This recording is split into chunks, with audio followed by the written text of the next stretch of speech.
Good evening, church. So, when I was younger, my dad would call us in for bedtime, and we would begin to read one of my favorite books.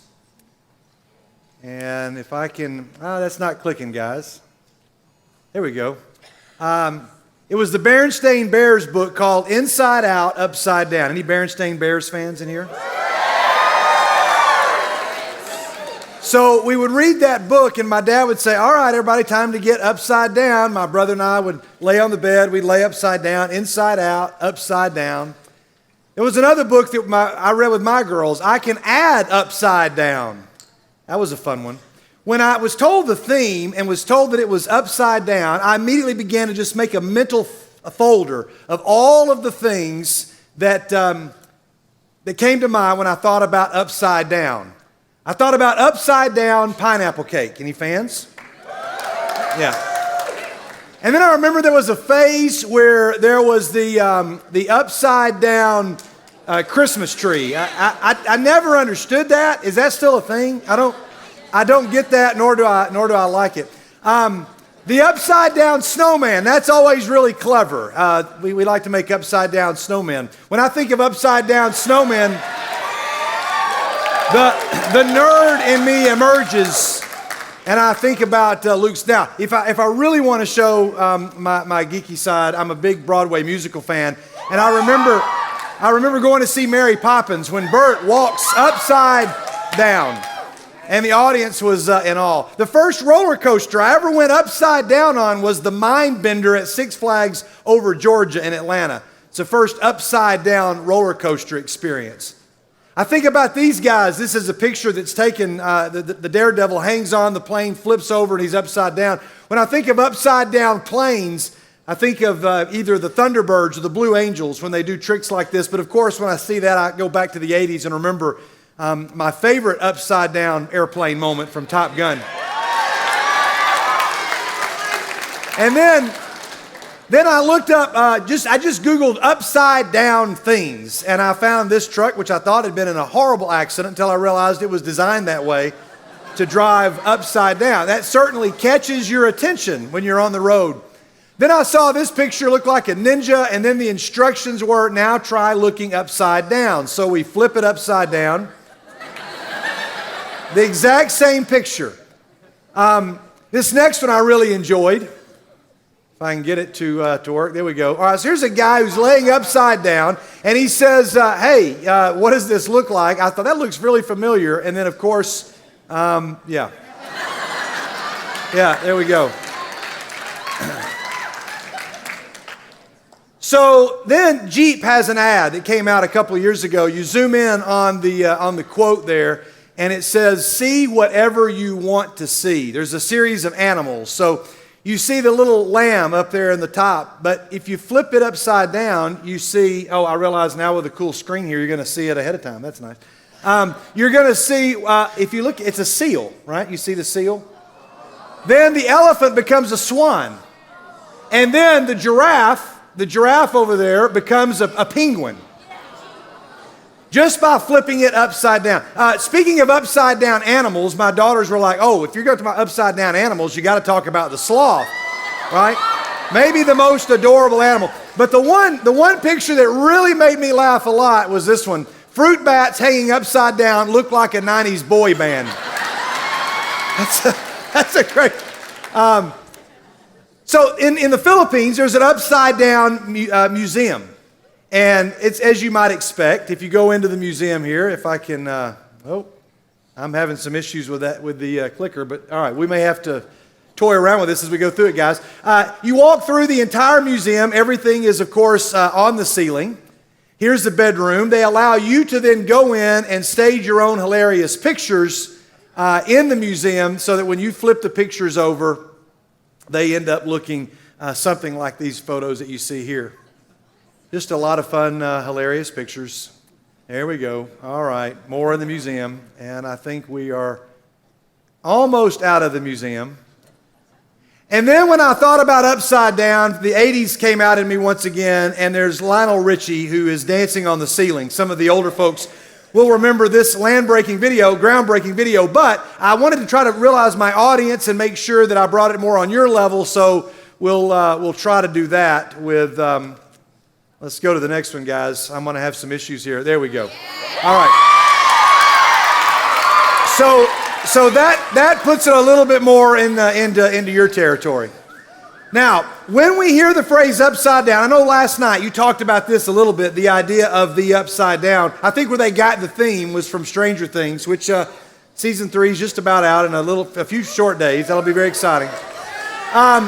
When you think about the upside down, you think about that scary world that the Duffer Brothers created, which is just really a brilliant concept. I'm not going to endorse everything in the series, of course, but I like this idea that there's this shadow world where things exist and look a little bit differently. Guys, help me out back there. I don't know if I just do that, then maybe you'll know, and if it doesn't work, you guys can click it there. So you have the upside down, and a friend of mine has been collecting some of the Stranger Things Legos. Anybody got Stranger Things Legos? So here is, did the guy just say I got Legos? All right, good. That'll count too. That works. I got Legos. And so he's got a set that looks like this, but the one that he really wants, one of the coolest Lego sets that I have ever seen is this one right here. This is really, really cool, and it just stands up just like that. And so then when you can put it all together, then you can flip it over. And let's do that. There we go, guys. You're going to have to stay busy back there because it looks like we're going to have trouble back here. Then you can flip the whole Lego set over and experience the upside down. All right. There you go. Just help me out, fellas. All right. This is going to be, somebody's just going to have to watch my hand. That's probably what's going to have to happen with that. All right. So when I think about the upside down, I thought about this particular illusion that is called the Thatcher effect. Anybody ever heard of the Thatcher effect? Look at these two pictures. These two images look very much the same, but when you flip them over, I flipped that picture you just saw over, and now what you see is what it really looked like. It's an illusion that was developed several years back. It's called the Thatcher effect because of a picture of Margaret Thatcher, the British Prime Minister. Now, if you look at it really quickly, you can tell that those two pictures, there's something different, but you can't really tell what it is until you flip those pictures over. It's the exact same picture, but the minute you flip it over, you realize that there's some major distortions because our eyes and our brains are really good at recognizing facial features, but not when they're flipped upside down. So just a couple more examples of this, just to show that it doesn't work just on Margaret Thatcher. This is the current British Prime Minister, and so we flip that picture over, and you can tell again, it doesn't look that crazy when it's upside down until you flip it right side up. Let's look at the next one. Here we go. Just so that it's not just British prime ministers, but it's other Brits as well. So we have Harry Potter. Our brain plays pretty crazy tricks, and it's also not just British world leaders, but this one looks really bizarre when you flip it over. Nothing's been done to the picture. Your brain just can't quite process those things that are turned upside down. This one of the Mona Lisa, it's like, what's really different? You can kind of tell that they're different, but the minute you flip the picture upside down, you realize that something's not right. Because there's something about human nature that says when things are upside down, we just can't quite tell those differences, even though the differences may be glaring, but when they are exposed and turned right side up, or when the picture that I showed you is turned upside down, then everything that is different begins to stand out. There's one last thing that I think of when I think of the idea of upside down. And it's the lyrics to the song that all of us are so badly wanting to sing right now. And I probably should have put it in, but I don't. So maybe later the DJ can run that for you. But when you just think about Will Smith singing the words, "This is a story all about how," oh, that says the NFL. I'm sorry, I used the wrong slide. I didn't now realize that. About how my life got turned upside down. And so when he tells the story, and you see the whole story before every episode of how his life completely turned upside down. In Scripture, there's one particular story I want us to look at for just a minute, and it's the story of Joseph. Joseph is the age of most of the people in this room. He's about 17 years old when the story begins. So most of you are anywhere, 6th grade through 12th grade or 7th, is it middle school and high school or just high school? 9th through 12th. All right. So he's the age of almost every student in the room.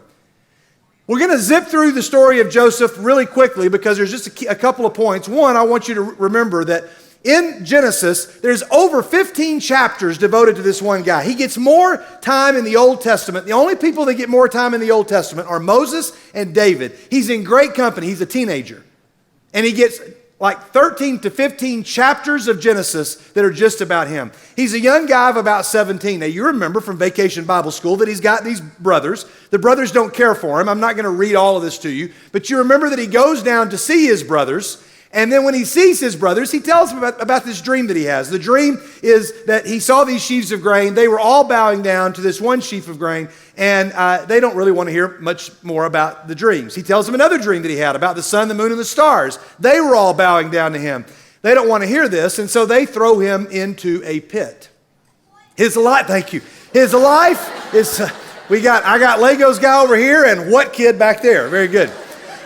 He's thrown into a pit. When he's thrown into a pit, there's only one thing that you do when you find yourself in a pit. Everybody, just imagine right now that you were in a pit and just somebody just visually, right here, just stand up. Oh, wow, you got on a coat of many colors. How appropriate. That was not planned at all, but just turn around. That's very nice. All right. Tell me your name. Daniel, are you one of the volunteers that Josh got to? Okay, you're going to help me out later with something else. Very good. This is all meant to be. The whole day is meant to be because I've had about 7 travel nightmares, and I got the very last ticket on the very last flight to Lubbock. So there is some reason that we're all together tonight. All right, so tell me your name again. Daniel. All right, Daniel, just right now, let's play charades. You are going to try to convince or show the audience, they know the answer, but you are in a pit. Show us what you do. No. You're not falling in a pit. You're already in the pit. All right. So now, and charades, you can't make sounds. So, all right. Show us. What'd you do? What'd you just do? Okay. Now, where are you looking? Okay. There's something about a pit that just automatically makes you look up. And the minute Joseph finds himself in a pit, the story in Genesis of how his life got turned upside down. Daniel, we're going to come back to you in just a minute so you can have a seat.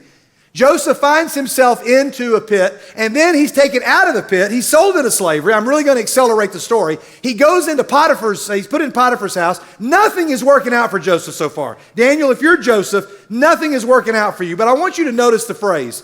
It says, the Lord was with Joseph, the Lord was with him, and the Lord gave him success in everything that he did. That phrase is mentioned at least 3 or 4 times in the story of Joseph. And I have to imagine Joseph somewhere reading the story of himself going, that's not the way I remember it. I don't remember God being with me, and I don't remember the Lord giving me success in everything that I did. At no point in the story so far has anything worked out for Joseph. Then, if you'll remember, he gets accused of attacking Potiphar's wife, which is strange that he gets thrown in prison and not killed. It indicates that Potiphar may have known his wife and known that maybe she wasn't trustworthy. I like this kid. I don't want to kill him, but I'm going to throw him in prison. So now he ends up in prison. In prison, it tells us that the Lord was with Joseph and gave him success in everything that he did. Joseph at this point is saying, I don't think the word success means what you think it means. And so now he is put in charge of the entire household of Potiphar, and then he gets thrown in. Gets falsely accused. So we're accelerating through a lot of the story. It says that Potiphar's wife came at him day after day. I think tomorrow you're going to be talking about upside down when it comes to God's rules on our purity and sexuality. Joseph is having to make a decision day after day, and he says that he refuses to be with Potiphar's wife. So sometime later, he's in jail. The cupbearer and the baker, they've offended him. They get thrown in jail with him as well. And then you remember the cupbearer and the baker, they both, there's something wrong with them. Joseph sees that they are upset, and he says, hey, what's wrong with you guys? They're like, hey, we've had dreams and we don't understand them. I love what Joseph says. Joseph, when he says, why do you look so sad? First of all, I love the fact that Joseph is concerned about other people, even in a moment when he should be thinking about himself, or most people would. He said, we both had dreams, but there's no one to interpret them. And then Joseph said, let's just pause right there, because what he says is, do not interpretations belong to God? Tell me your dreams. If I'm Joseph, Daniel, if I'm Joseph, you know what I'm going to say? I'm going to say to the cupbearer and the baker, dreams, let's not talk about that word. The last thing I want to talk about are dreams. I hate dreams. I'm never telling anybody anything about dreams. I'm never having conversations about dreams. It was a conversation about dreams that got me put here. Everything got turned up. Oh, sorry, you guys are on the splash zone. I should have warned you. I'll try to move over this way. I'll try to step back over here. All right. My life is completely turned upside down. I don't want to talk about dreams. They tell him their dreams. He says, this is what your dream means, good news. This is what your dream means, bad news. And sure enough, it comes true. The good news guy gets freed. And Joseph says, hey, why don't you put in a good word for me when you're there, okay? Because the Lord is with me and brings me success in everything that I'm doing, apparently. And so the butler goes back, and sure enough, he forgets about Joseph for 2 years. Because the Lord was with Joseph and brought him success in everything that he did. He's still sitting there in jail and he's waiting, and now Joseph is, this is the image I think of when I think about Joseph in this point. This right here, we all know what this is. It's a key, but to be more specific, is this key good for anything? No. It's not a key that's good for anything because it is needing to be cut.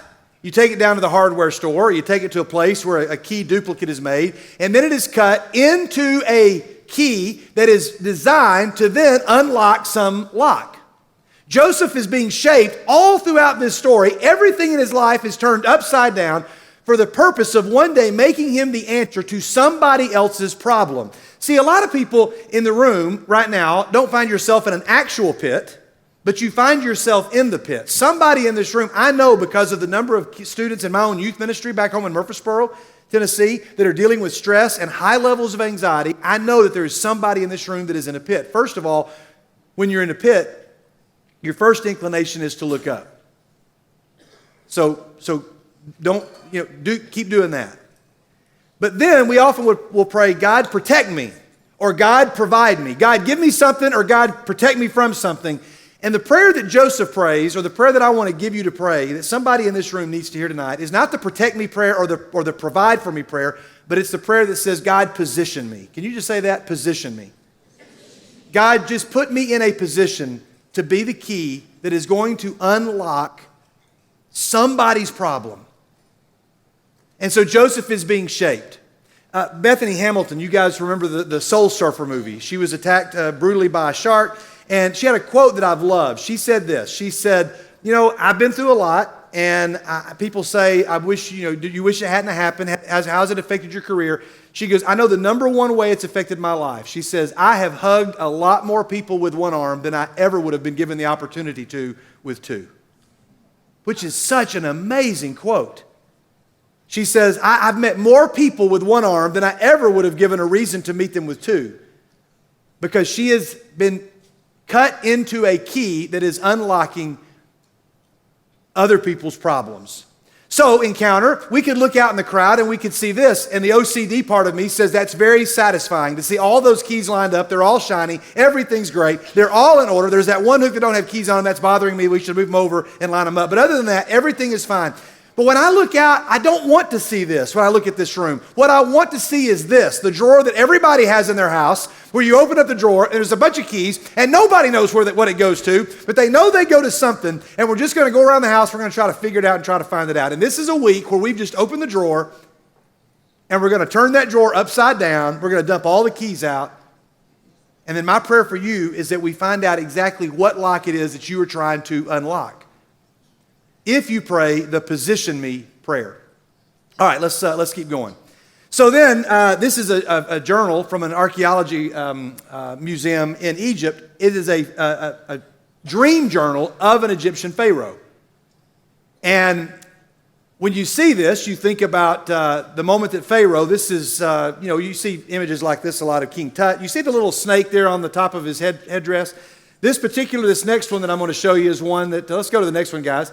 It's the one that is in a museum that comes from the Pharaoh of the time that they think that Joseph would have been living. It's very likely, at least according to some scholars, this would have been the very one that Joseph looked at when he goes and stands before Pharaoh, because we see this passage, and this is the one that I want us to camp on for just a second. So Pharaoh sent for Joseph. He was quickly brought from the dungeon, and when he had shaved and changed his clothes, he came before Pharaoh. It's really the strangest verse in all of the story of Joseph, because one, he's in a big hurry. Pharaoh's like, go get that guy, bring him over here. We got to get to interpret the dreams.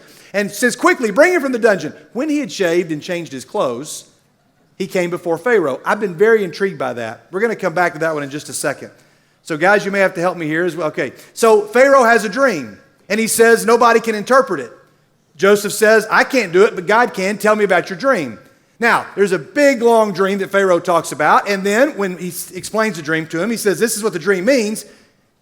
We don't have time to go into all that tonight. He then says, wow, okay, you know what? We need somebody to put a plan into place to protect us from this famine that you say is coming. I'm going to put you in charge of the whole land of Egypt. Oh, that's awesome. And he says, I'm Pharaoh, but without your word, no one will lift hand or foot in all of Egypt. Pharaoh gave Joseph the name Zaphanath-Paneah. That's a name that means Savior of the world. It's a word that really shows us that Joseph is a picture of Jesus. In the story of Joseph, so many things happen. That's something for you to explore back home. So many things happen that point to Jesus in the story of Joseph. But I want to come back to this one for just a moment, because this is the one that intrigued me. Is there something here that I'm missing? And I love asking that question about Scripture. So I went to a friend of mine who does a lot of Old Testament stuff, and he said, well, one thing that you need to know is that the Egyptians did not like facial hair. And so they were often, you've seen the images that they're often, shaved completely, and they'd wear the elaborate headdresses, but no facial hair. All bodily hair is removed. And especially anybody that was going to go before Pharaoh, because they felt if you were going to go before the king, you did not want anything to hide your face from the king. So follow the analogy. So Joseph knows, I'm about to go before the king, and so he says, I'm a prisoner right now. And if I'm going to go to the palace, I've got to prepare myself to go to the palace. If you're with me so far, say I'm with you. So several weeks ago, for the first time in my life, I did not shave for like 6 days. It was the longest, in 48 years of life, the longest I've ever gone without shaving my face was 6 days. Because in 6 days, I had a full beard. I would have done it when I came here tonight, but because of a wedding that I had to do like a few days ago, it's like I wasn't going to be able to do that. But a few months ago for our students, I had that beard for like 6 days. My students were freaking out. They were like, we have never seen this before. This is the strangest thing we've ever seen. And we're talking about this story. And as we talk about the story, I share that here's Joseph. He's in prison, and he's got this beard. And then he says, I'm going to go before the palace, and I've got to prepare myself to meet the king. So I stepped out of the room. As I went off to the room, the worship team came up. They led a few songs. I went off, and I began to shave. But I only shaved half of my face, this side over here. I came back out and continued to teach. The kids were kind of laughing, like, what's going on? And I said, okay, first of all, I'm not going to go out in public like this. Like when I leave here tonight, I'm not going to go out with half of a beard and half my face clean shaven. Nobody's going to do that. But yet every single one of us often will try to live in two worlds at one time. You saw the reading they did earlier. They talked about trying to live in two worlds. Joseph, if you look in your Bibles, this is what's fascinating to me. In Scripture, here's the story of Joseph in jail. Whoops. Here's the story of Joseph in jail on this page. And then on this page, here he is in the palace, and he's ruling the world as second in command. Prison, palace. Prison, palace. And it's paper thin. All you do is turn the page upside down, and he is in a position of great power. The Lord was with Joseph and brought him success in everything that he did, just by flipping the page. My question to you is, how many of you, some of you are in a place right now where you are just awaiting some huge transformation in your life is just right around the corner. God's going to turn everything upside down, and everything in your life is going to change. But you've got to be prepared to meet the king and stand before the king, and you can't come to him with half of your face as a prisoner and half of it fit for the palace. You can't say, I'm just going to face this way when I'm in the palace, and I'm going to face this way when I'm in prison, because I still want to hang on to that part of me that's a prisoner, but I still want to look like I'm going to the palace. So I told our students that, and then they kind of made the connection, and I thought, okay, they got the point, they got the illustration, and I thought the night was over until one of our girls, true story, slipped and fell in the parking lot, had a really hard fall. We had to call 911, we had to call 2 paramedics, the police came. I'm out there talking to the paramedics. Everybody's pretty nervous about this because she is completely out of it. It was a very serious situation. She went to the hospital for about 2 or 3 days, had to go to rehab. It was a big deal, but I'm talking to him that night, and I tell one of our youth workers, I'm like, I don't think these paramedics, I don't think they believe me. They're all looking at me like I'm an idiot. And I'm trying to tell them what's going on, and they say, have you looked at yourself recently? And then I realized I just had half my face shaven. And then I had to get in the car behind it. Her parents were 30 minutes away. I had to go to the hospital. I walk into the hospital. I admit her into the hospital. I talk to all the doctors, and I've got half of, and I'm trying, they keep looking at me, and I'm like, it's a long story. They're just trying to figure out who's the one with a head injury here. What's going on? And I was a little embarrassed, but I was more concerned about her. And I went out to the car, and I had an electric razor, and I'm trying to shave. It was kind of a crazy night. But I realized, you know what? I don't like being out in public with half of myself still looking like a prisoner and half of myself being fit for the palace. We can't have this idea of dual citizenships that Joseph realizes I have got to now go and be fit to stand before the king because my life has been flipped completely upside down. Well, switch gears for just a moment. I want to talk about another upside down in Scripture. A couple years ago, I went about 2 Decembers ago, took my girls to the movies. And I shared this story in January with a couple of you here maybe, but I'll tell an abbreviated version of it. I went to the movies with my daughters and I said, hey girls, I'm going to run and go get some snacks and you guys wait right here. I'm the kind of guy, I've got to be there for the previews. If I don't see the previews, it's not a full movie experience for me. And so we got there really early. So I said, girls, I'm going to run out. So I go out and I notice the line is really, really long. And there's a whole lot of people in the concession stand. That concession stand over there is completely shut down. Everybody's over here. It's in December. School's out. There's a lot of people there. I'm like, why is that shut down? There's a lot of people here. I'm not going to make it back in to watch the previews. I'm a little frustrated by it. I'm waiting and waiting and waiting. Finally, I get up in line, and the guy in front of me walks up, and as he pays his money and gets his stuff, a lady comes running over, and she slams her hand down on the ground, and she says, stop. She says, don't do anything. They are out of soft drinks. And the guy looks kind of confused. The worker behind the counter looks kind of confused. I'm sitting there thinking, I don't drink soft drinks. I was going to get some water, so I'm okay. I'm just standing there thinking, can we hurry this up a little bit? And the guy goes, what? And she says, they're completely out of soft drinks. And the guy is kind of confused, and he goes, but I just paid for my soft drink. Because at our movie theater, you pay for the soft drink. They give you a cup, and you go over there, and you get your drink. And so she says, I know, but they're out of soft drinks. I look over there, and sure enough, there's a long line formed by the soft drink deal, and everybody's standing there. You see them trying all the soft drink deals, but there's nothing happening, and the line's getting longer. People are getting frustrated. The guy here is looking more and more confused. This lady's really mad. The girl behind the counter, a college student, she crosses her arms, and she says, well, it's not my problem. Okay, so I'm just sitting back there thinking, I should give her a customer service lesson really fast. And so then the lady goes, what'd you just say? She goes, well, what do you expect me to do about it? And I'm like, whoa, time out. You don't want to say that. And the lady says, what are you going to do? You can stop taking our money. Like, you can stop telling people that she goes, well, I didn't know there were any soft drinks over there. And the guy says, well, can I have my money back? The girl goes, no, I can't do that. And I'm thinking, I may just get my popcorn and stand right here and watch this. It's going to be a lot more exciting than the movie we're about to see. And so then the girl goes, you want me to go get a manager? And the lady goes, yes, that'd be nice. The manager walks over. He says, is there a problem? She says, yes, you are out of soft drinks. And you're not telling anybody until we get over there, and we've already paid our $8 for our Coke, and we get over there, and there's nothing there. By now, the line's getting longer, and everybody's just over there going, nothing's coming out, and everybody's getting frustrated. I'm still waiting. Now I'm missing the previews. I'm really hot. And so then the manager goes, look, lady, he says, it's a situation out of our control. He says, we ran out of syrup a long time ago. And the lady goes, I don't care. Just put a sign up and tell people that you're out of soft drinks. And stop telling us that stop taking our money. Then the manager says my favorite phrase of all of 2018. He looks at this woman who's very irritated, and he says, look, lady. All right, now time out in the story for a second. Guys, let me just give you some advice. No sentence you should ever say should start with those two words. If they do, no words after it are going to be heard, and they're not going to make any sense. So he says to her, and this is exactly what he said, and it is hilarious to me. He says, look, lady, we still got Powerade. That was his solution to the problem. As if she were going to go, Hey, good news, everybody. Try the Powerade.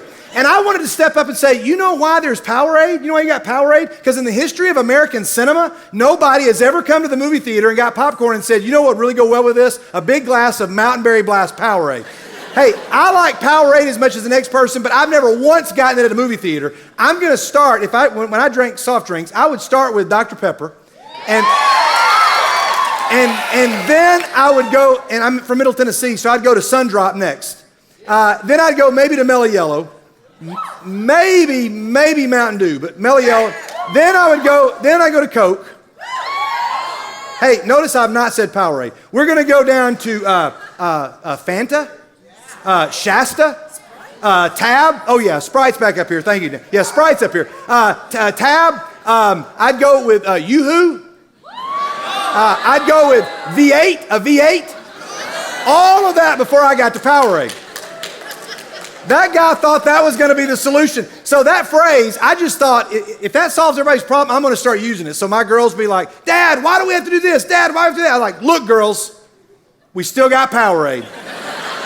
About 2 months ago, Annabelle, my daughter's upstairs. Lila Mae, our other daughter, I've got 3 daughters, Daisy, Sue, Annabelle, Lila Mae. We're never leaving the South.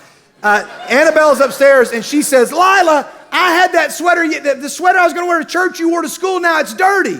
Lila Mae's in the shower, and I hear her say, look, lady, we still got Powerade. That just solves all your problems. I just kindly offer that to you. It'll just make everything go away. And that lady, I wanted to say, ma'am, could I just get a picture of your face right now? When that guy said that, she looked at him as though he were speaking another language. And then the humor wore off as I looked over to the side and I saw a visual that I will never forget, because as a youth minister now for 23 years, what I saw is one of the best descriptions of what I feel is the world that you all live in. I saw people that were so frustrated because they had just put down money over here, gotten a cup, and they went over there, and they're trying it, and that which they were promised was not being delivered, and nobody told them that it had all run out. Now, if you see where I'm going with this, students, I want you to understand that so much of what the world promises you has run out. And it's empty, and it's not there. And all those people were standing there just waiting. Powerade wasn't going to solve the problem. That's right. Thank you. And I'm watching these students, and I'm watching these people over there, and I'm thinking that's what it is.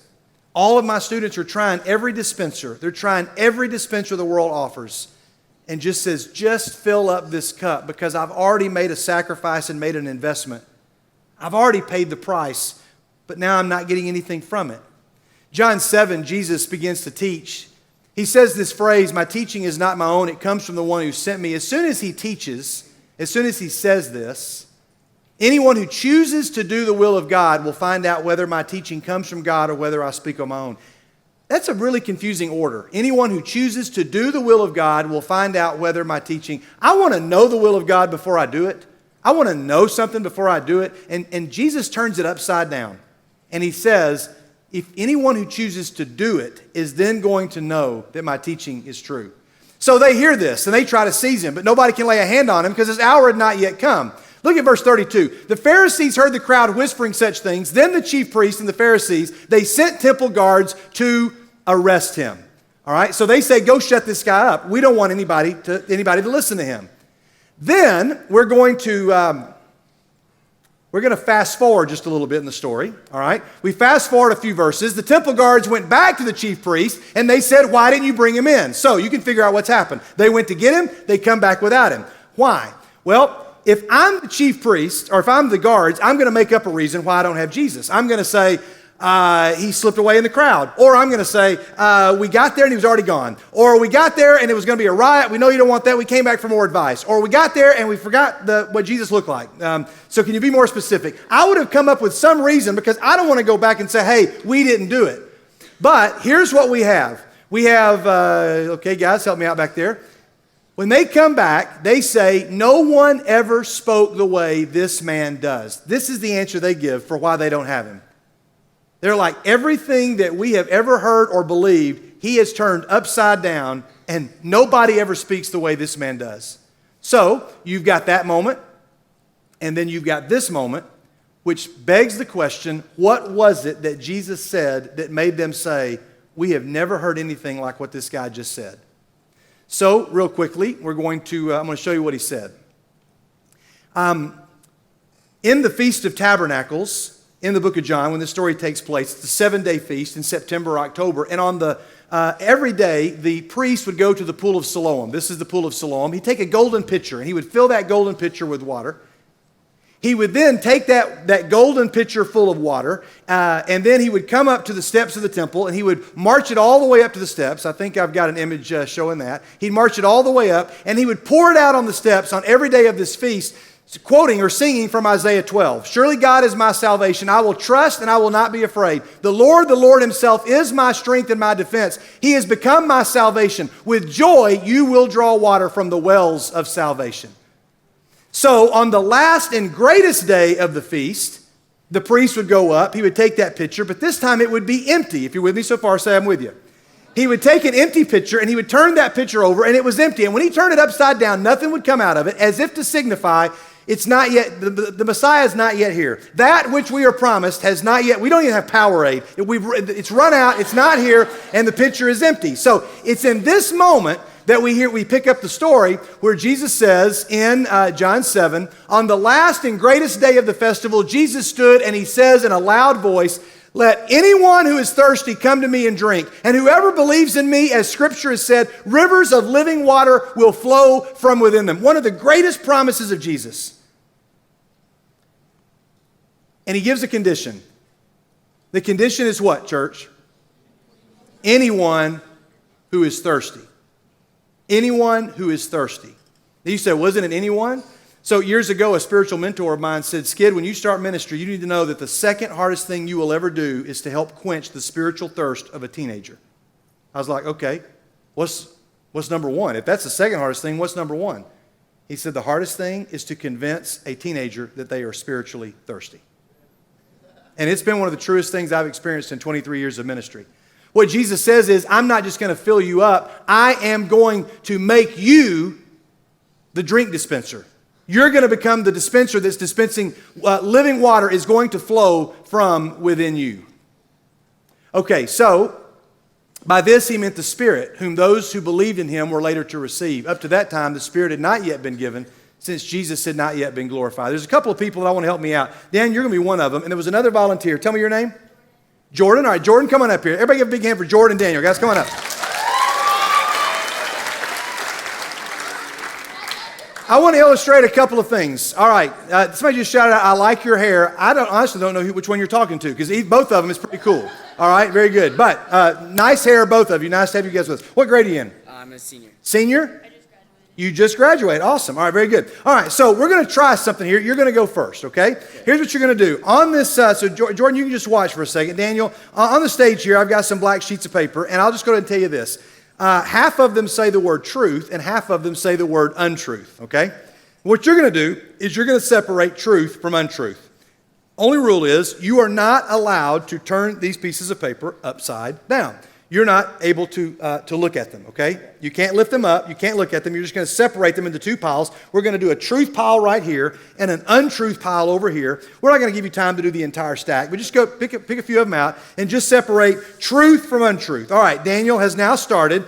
He is now trying to do what every single person in this room has the challenge of doing, and that is going out into a world and trying to separate truth from untruth. Because he does not want to have a dual citizenship in a world that is true and a world that is untrue. So we're starting to separate. Let's keep going. A little faster, Daniel. All right. We're going to do one. Okay, very good. All right. Okay. Oh, no, okay. All right. All right. Very good. All right. And, okay, good. Oh, stop. All right. Very good. All right. Sarcasm fully noted. Okay. Now, like Price is Right, you can pull the lever to see how many you got right. All right, let's see how we did. This should be all truth, and this should be untruth, okay? So let's pick one up at a time, and let's see how you did. All right, and truth. All right, yes, you got it. All right, very good.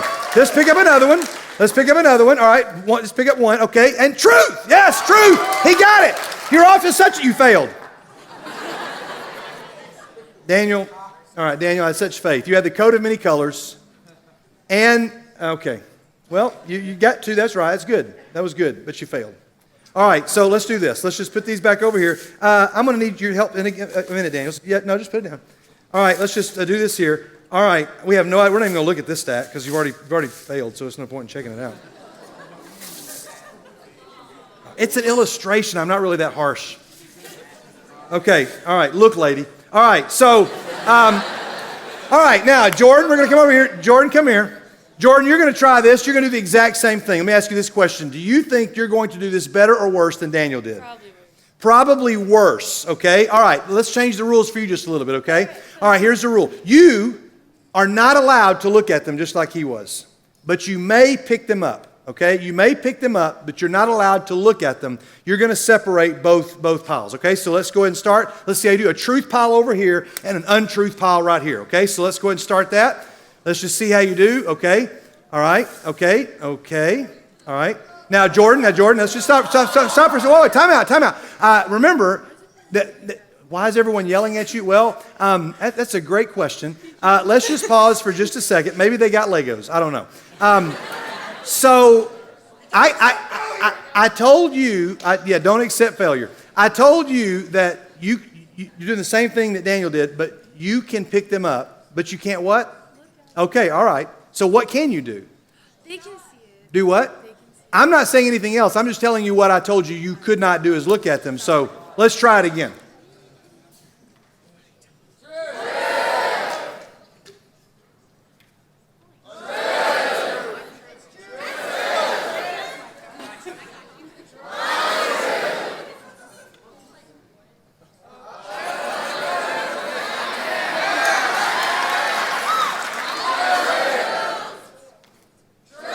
All right, time out. Now, Jordan, if we could do this all day, and I have faith that you're going to get it right. Stand up for a second, because what you guys have just seen is the simplest way. I had a student in my office who is he was 17.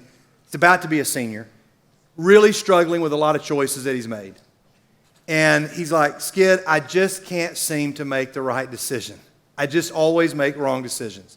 And when I make wrong decisions, I'm always reminded about my past. I'm not going to ask you to share, but I'm just going to raise a hand. How many of you have made a decision that you wish you hadn't made? How many of you have often been reminded about that decision that you'd rather not be reminded of? How many of you just can't seem to let go of the reminders of that decision you made that you wish you hadn't made? Right, we all have. He sat in my office, and I thought, he left. And I said, we weren't getting anywhere, and I thought. And I thought, how do we illustrate this? And this came to me. And I called him back in with some of his friends. I said, I want you to bring 3 friends with you. So he brought 3 buddies. And I had him separate this, and you'll be glad to know you're not alone, Daniel. He also failed. He didn't separate truth from untruth. And I told him, I said, now I want you to do it, but this time you can pick him up, but you can't look at him. And he was like, well, what's different? I said, you can pick him up, but you can't look at him. So he started doing what you did. He started separating them again. He's like, maybe I'll do better this time. I said, no. And then one of his friends said, they didn't know what was going on either. They were just in there. One of his friends said, hey, dude, show them to us. And he picked one up, and they said, truth. And he moved it. And untruth. Moved it. Truth, untruth. And I watched him get it for the very first time. And I said, what'd you just learn? And he preached the sermon. I didn't have to. He said, when I try to separate truth from untruth all by myself, I'm almost always going to fail. But when I surround myself with people who love me and who know the difference between truth and untruth, I'm going to do a lot better. And I'm like, you just preached it. I love what happened, because there were some people that decided to have some fun with you, and they shouted out. I couldn't even see the sign. I'm back here, and somebody said truth and untruth, and immediately you were confused. And I'm thinking, this illustration's about to fail. And then you said what? I trust her. You said, I trust, what did you say, my friend? Okay, Micah. I trust Micah. Every time I've done this publicly and I've asked somebody what would happen if they shouted out different things, they've always said, I would look to, and they point to somebody, I would look to that person. In one case, it was a parent. In one case, it was a spouse. In one case, it was a best friend.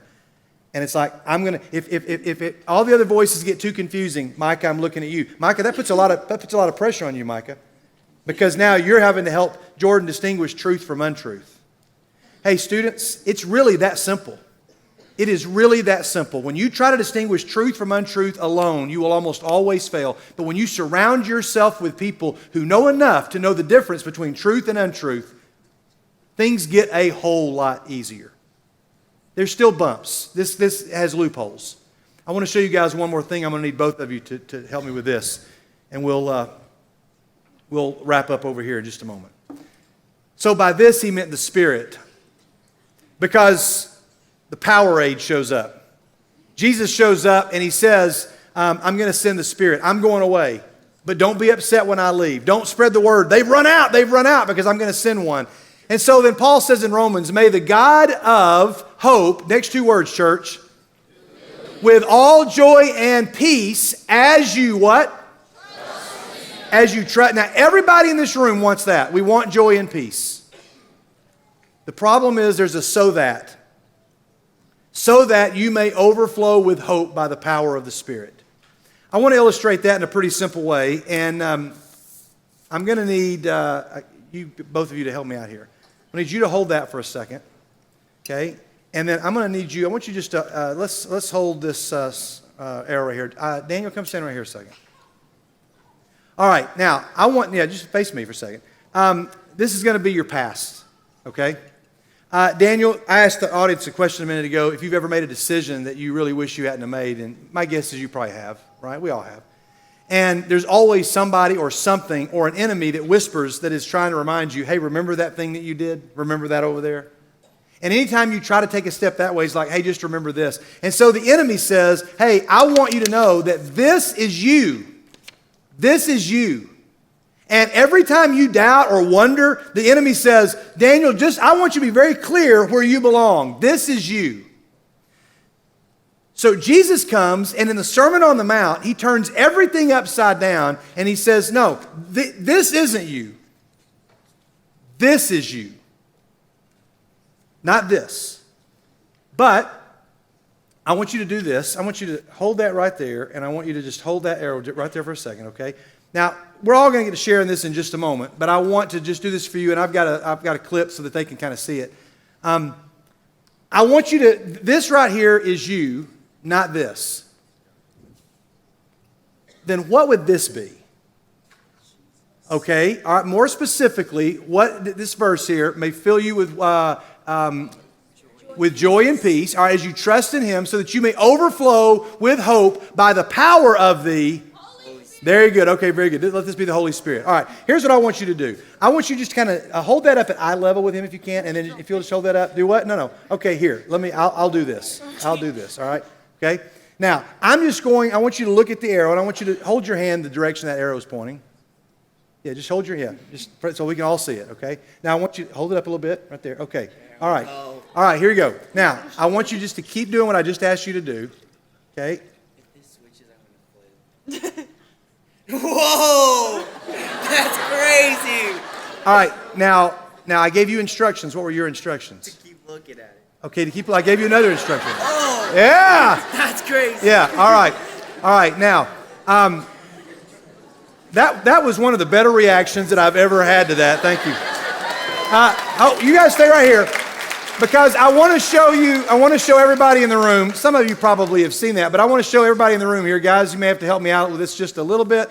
I want to show everybody in the room what Daniel just saw. There's the arrow, and what he just saw was this.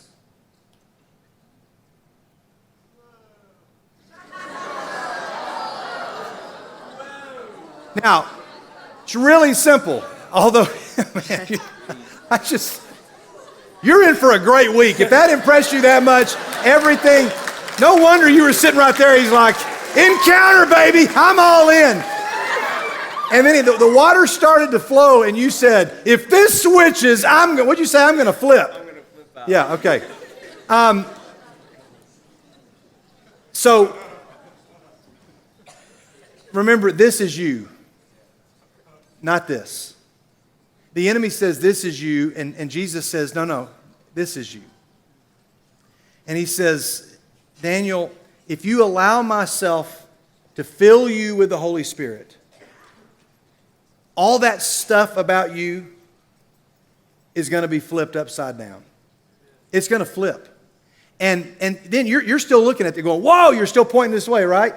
And then the best ever was a little 8-year-old girl at a little Christian school. We're showing her that, and she's standing there, and she's holding her hand out like this. And nobody heard her except for me. And she says, she watched it. She looked at me. She watched it. She watched back at me. And she said, do I have to keep pointing this way? And I said, I'm sorry, what did you say? She goes, do I have to keep pointing this way? And I said, well, what did I ask you to do? She said, you asked me to point the direction the arrow's going. I said, well, then why don't you answer that question? And she went,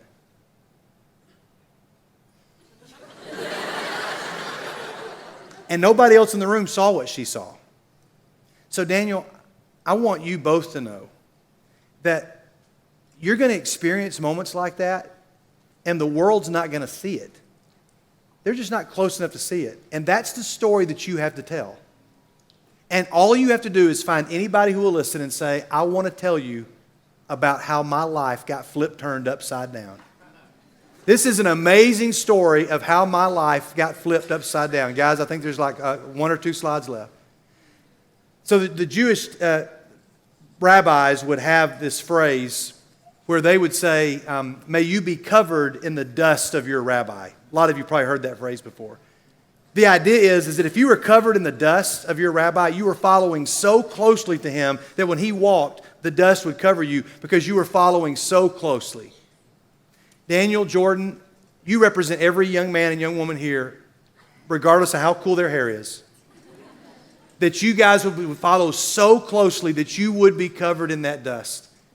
Spiritual maturity, Daniel, Jordan, is reducing the time between hearing the Word of God and putting it into practice. Spiritual maturity is just reducing the time between hearing something and putting it into practice. In other words, you're pointing like this, you find out that's not the way you're supposed to go. You get filled with the Spirit, and then you turn that way. So some guys built this house when Hurricane Michael came through. And they plotted and planned, and they said, we're going to build this house and prepare it for the big one. Little did they know that just months after they finished it, that hurricane, the big one, would come through, wiped out everything there. Houses were literally turned upside down, and their house, even though it was built on the sand, their house was built on a foundation that stood. So we wrap up tonight with you guys here, and we end where we began with the 3 folks on the stage. Jesus finishes his entire Sermon on the Mount, and he says, everybody who hears these words of mine and puts them into practice is like a wise man who built his house on the rock. The rains came, the streams rose, the winds blew, and they beat against that house. Yet it did not fall because it had its foundation on the rock. But everyone who hears these words of mine and does not put them into practice is like a foolish man who built his house on the sand. The rain came down, the streams rose, the winds blew, and beat against that house, and it fell with a great crash. That's the ending of the sermon. That's it. Mic drop. When Jesus had finished saying these things, the crowds were amazed. You must have been there. Because he taught as one who had authority. Hey, my prayer for you two and for everybody here is that you will surround yourself with people who can separate truth from untruth. And that you would allow yourself to be filled by the Spirit. It really isn't that difficult. And you're going to hear a lot of things this week. And so everything you hear all week long, just keep praying the Joseph prayer, God, position me and put me in a situation where I can be a key that will unlock somebody else's problem and get somebody else up out of the pit. It's not within my power, Daniel, Jordan, to place the divine teachings of God directly into the heart of another person. All I can do is lay them on the surface of the heart so that when the heart breaks, which it will, these are the things that will fall in first. And if that happens in any way tonight, for anybody in the room, to God and God alone, receive all of the glory. We're going to sing, and if you just want to have somebody pray with you or over you, I understand there's going to be people down here. May you surround yourself, as you have this week and beyond, with people that can help you separate truth from untruth. God bless you guys. Thanks. Thank you all. Thank you.